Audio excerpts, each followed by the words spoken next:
Laguna Seca, home of the famous corkscrew. We are guaranteed to enjoy such scenic panoramic views as you get punted off by some who can't even find the brake. Hey there, gamers, racers, and motorsports fans. Welcome to another video here on A+ SimRacing.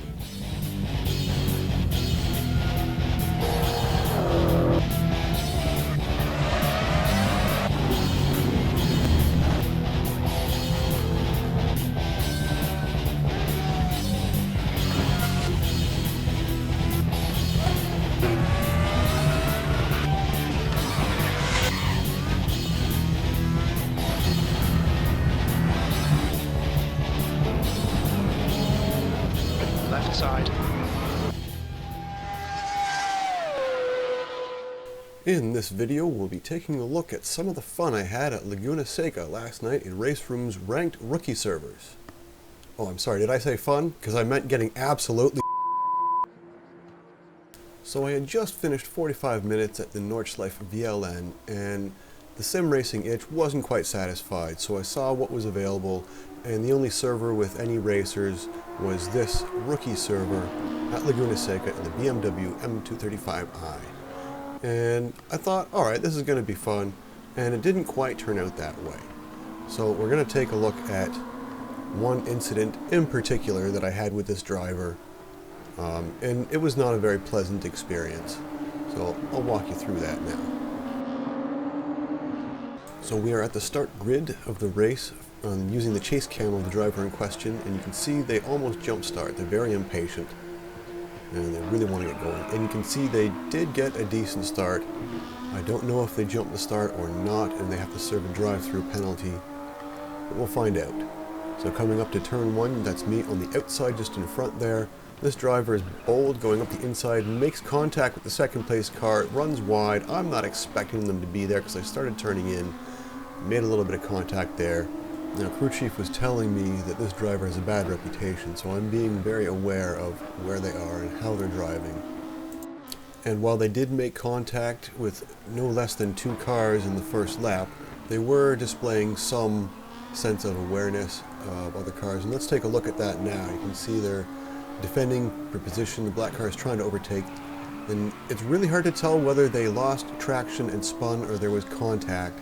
And here's my attempt. I'm leaving lots of room, but I didn't use enough brake pressure, and you can see they've done the old switcheroo and cut in behind, so that demonstrates they do have some skill.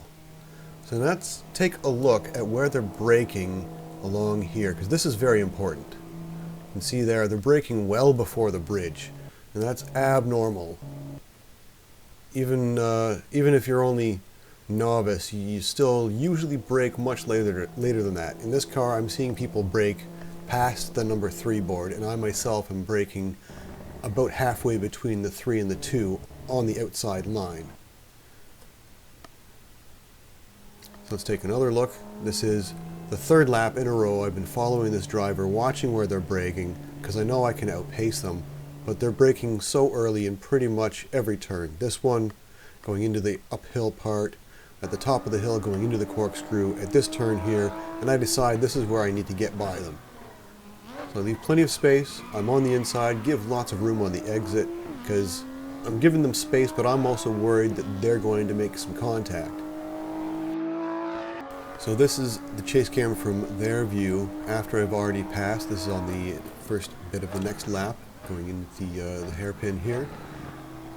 You can see they have good mid-corner speed, but I outbrake them and I pull away quite easily here. Unfortunately, I made a mistake. Missed the apex, ran a little bit wide, got some dirt, come back on track. I'm still ahead, but they are closing the gap. So here is the incident. Let's just take a look and then we'll analyze it.